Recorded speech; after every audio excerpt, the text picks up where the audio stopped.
In this video, I'm going to do a complete walkthrough of the photo settings for the Nikon D3200. I'm going to give you the best settings that I use to take amazing quality photos with this camera, as well as explain every single setting and what it does, so that hopefully after you watch this entire video, you'll have all of the knowledge and settings to take some amazing looking photos with the Nikon D3200. Now, if this video helps you out in any way, it would really help out my channel if you went down, dropped a like, left a nice comment, and subscribed to this channel. It'll help to push this video as well as my channel to new audiences and help me make more videos like this in the future. Alright, so I don't want to waste your time anymore. Let's just get right into the video.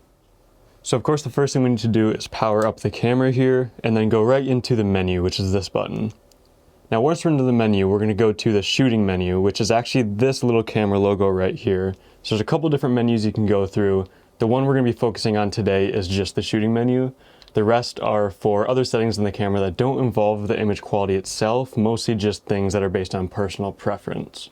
So the first option, the reset shooting menu, just resets all these options. So I'm actually going to do that right now, just so everything's set how it would be from the factory. So next up is set picture control. So essentially what this does is adds sort of a filter over top of your images. So monochrome is black and white. Vivid is a lot more contrasty and a little more saturation. Neutral, a little bit less saturation, less contrast, and so on and so on. There's a bunch of different options.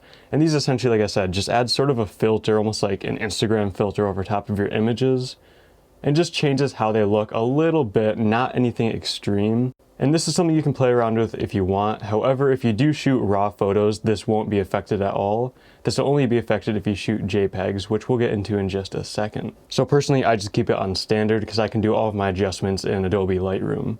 Next up, we have image quality. So right here, there's a bunch of different options. However, there's just a couple that I would recommend.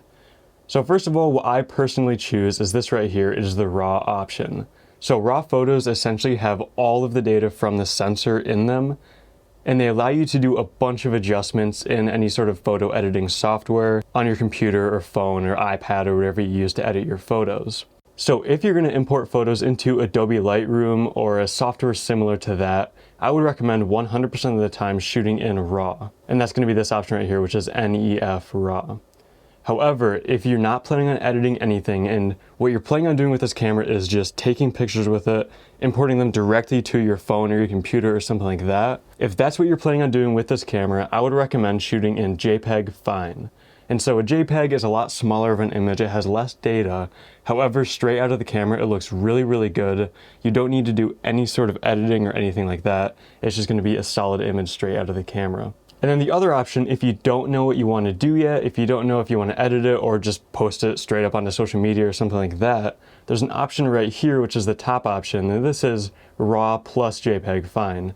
And so for every single picture you take, this will actually save 2 photos to your camera, one of those photos being a RAW image and the other one being a JPEG. So if you want to bring the RAW image into an editing software and, edit it and do any adjustments you need to, you'll have that option. Otherwise, you can just put the JPEG right on social media and it'll be super simple and easy. So for this personally, I just shoot RAW because every photo that I take, I bring right into Lightroom and do my adjustments and then export it from there to post on social media. So next up, image size. This is actually darkened out because it's only an option if you shoot in JPEG. So just so I can show you what this is, I'm going to switch over to JPEG Fine.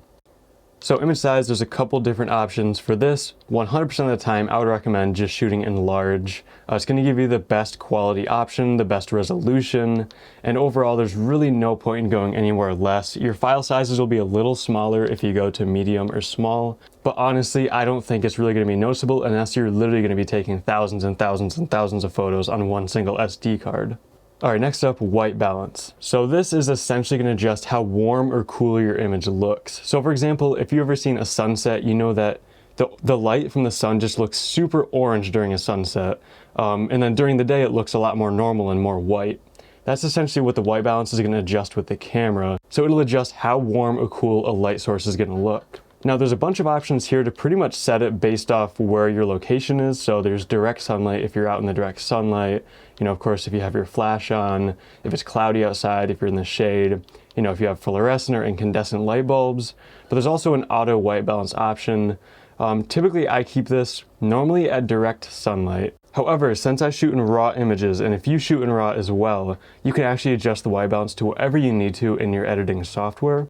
So there isn't much of a need to change this around all the time, and honestly, you can even just leave it in auto if you shoot raw images, and you can again just adjust it if you need to, but most of the time it'll kind of adjust it to what it needs to be at. But personally, I just keep mine at direct sunlight, and then if I need to do any adjustments, I will in my editing software. Next up, ISO sensitivity settings.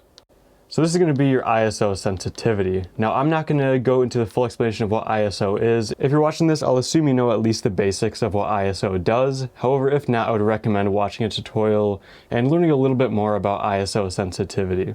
But a good rule of thumb is to always keep the ISO as low as you possibly can while still keeping your image bright enough. So the lower the ISO is, the darker your image is going to be.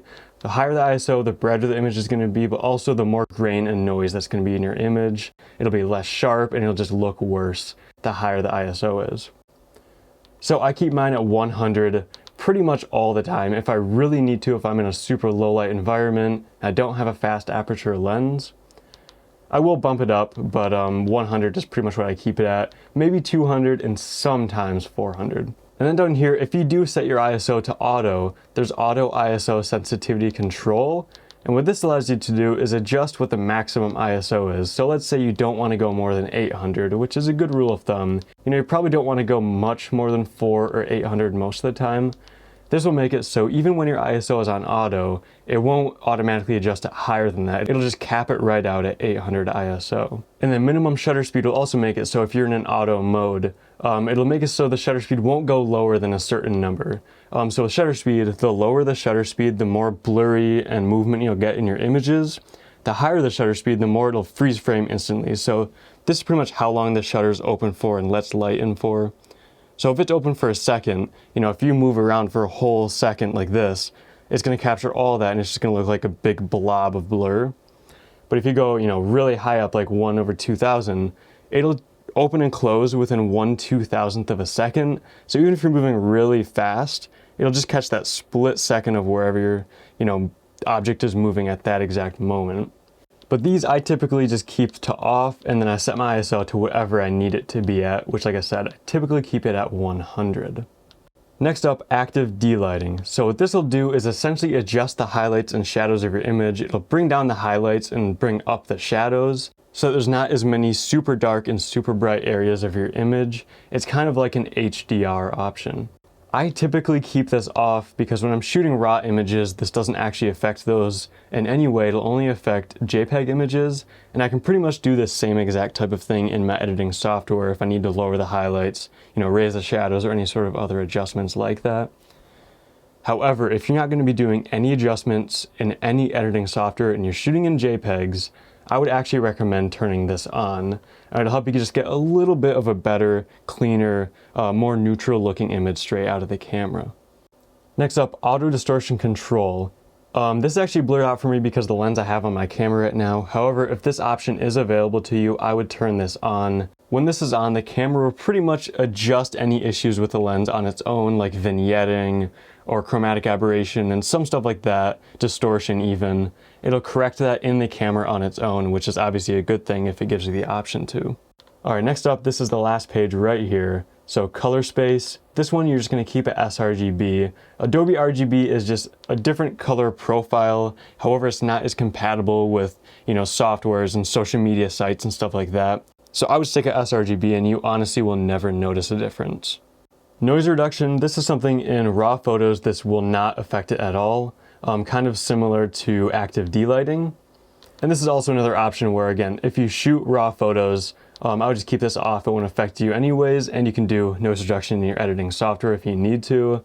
However, if you're shooting JPEG photos and just not doing any editing out of the camera, I would actually turn this on as well, just like that active delighting option. All right, next up, autofocus area mode. So this is gonna be where on your screen or in your image your camera's gonna be trying to focus on. Now there's two different options here actually. So there's live view and movie, which is for when you're recording movies and you're in the live view mode. And then there's viewfinder mode, which is gonna be, you know, when you're looking down the viewfinder for most standard photos. So the live view / movie, I'm actually gonna talk about this in my video settings tutorial. And also if you wanna see more in depth on the best video settings for this camera, I will leave a link to that down in the description, but I'm not gonna be going over any video settings in this video. But for the viewfinder, let's go over to that, and there's a couple different options. So if we start at single point autofocus, when you look down your viewfinder, there's these like little points in the screen, and they're gray except they turn red when it's lit up and when it's focusing on one of those points. So those points that you can see in that viewfinder are going to be all the different areas that you can autofocus on with this camera. So single point autofocus will only select one of those points at a time, and you'll be able to move it around with this multi-directional arrows, but it'll only focus on whichever one of those points you have selected. So if you select, the point in the center and my hand is on that, you focus, it'll focus on my hand. But if you move over to, a different point that's to the right more, where it's a different thing, it'll focus on that. But you can essentially just select whichever single point you want to. Next up, we have dynamic area autofocus. So with this, you'll still choose a certain autofocus area or an autofocus point to focus on. However, if it can't get focus on that point, it will actually move to a different point to try to still get focus on something rather than not being able to get focus at all. Now also, if you want to see more in depth, or if I'm not explaining this the best, which hopefully I am, I'm doing my best, but if you need to, you can go over anything you want to learn more about. So let's say you want to learn more about dynamic area autofocus. You can, have that outlined right there. You can actually hold down this button right here with that question mark, and it will go more in depth on that option. So right here it says dynamic area autofocus. If the subject briefly leaves the selected focus point, the camera will focus based on information from surrounding focus points. Not available with single servo autofocus. Then I can scroll down and look at the other ones as well. So this will be with literally anything in this entire menu. If you just hold down this button right here, you'll be able to see more about what that actually does and how it affects your images. So definitely keep that in mind. If you ever get lost or if you have any questions about anything in the menu, you can just hold that button down right there. Alright, next up, built-in autofocus assist illuminator. So this is actually this like red light in the front of the camera, and when you're trying to autofocus in dark situations, sometimes it'll turn on and it'll be this just super bright red light. Personally, I find it really annoying. I don't find it helps very much, and I always keep this off on all of my cameras. However, this is sort of a personal preference thing. They added it to the camera technically to help autofocus in low light situations. But again, I usually just find it really annoying and it doesn't really help me that much personally, so I just leave it off. Next up, metering. So this is similar to the autofocus modes, however it has to do with exposure rather than focus. So the first option, matrix metering. This looks over the entire image, and if you have it on an auto exposure option like aperture priority, shutter speed priority, or an automatic mode with this top dial, the matrix metering will look over the entire image, everything on the screen, no matter if it's, a person or if it's a car over there or a bike in the background over there. It'll look over the entire thing and it'll find a good middle ground of exposure so that nothing is too bright or too dark. And it'll do its best job. Of course, since it's looking over the entire image, it can't do it perfectly. There might be some things that are too bright, some things that are too dark, but it'll kind of find a good middle ground. However, if you're going on to center weighted metering, that's pretty much self-explanatory. It'll look at the exact center of the image and it'll make sure that's perfectly exposed, but anything around it, it won't even look at, it won't care about. It won't matter if they're the brightest thing ever or the darkest thing ever. It won't even take those into account. And so that's good if there's one specific thing you want to make sure is perfectly exposed. Again, only if you're in automatic mode. Center weighted metering will help you, just get exactly what's in the center of the screen exposed perfectly. And then spot metering is similar to center weighted, where it'll just be one small spot. However, you're going to be able to move it around and pretty much just wherever that spot is set, it'll make sure it's perfectly exposed, but it won't care about anything else around it. Personally, I keep this on matrix metering. I usually find it finds a good middle ground. Nothing's ever crazy exposed or crazy underexposed, but it does a pretty good job overall. And that's what I keep mine on 100% of the time. Next up, movie settings. Like I said, this will be its own separate video, which if it's not out right now, it will be soon. So definitely subscribe and stay tuned for it. Otherwise, it will be linked down in the description if it's already released. And then last but not least, we have flash control for built-in flash. So of course you have your built-in flash right up here by the hot shoe. And there's two different options. Essentially, TTL is an automatic mode, so it'll adjust the brightness and everything about the flash pretty much based on whatever situation you're in, kind of like auto exposure. But then with manually, you can adjust everything exactly how you need to, fully manually, just like adjusting your ISO or your aperture or shutter speed manually versus an auto mode, which does it automatically. And so there we go, that wraps up the complete shooting menu for the Nikon D3200, the best photo settings to get the highest quality images possible. Like I said, all the rest of these menus over here are going to be more personal preference. You know, there's a playback menu for, you know, what the folder's named and stuff like that.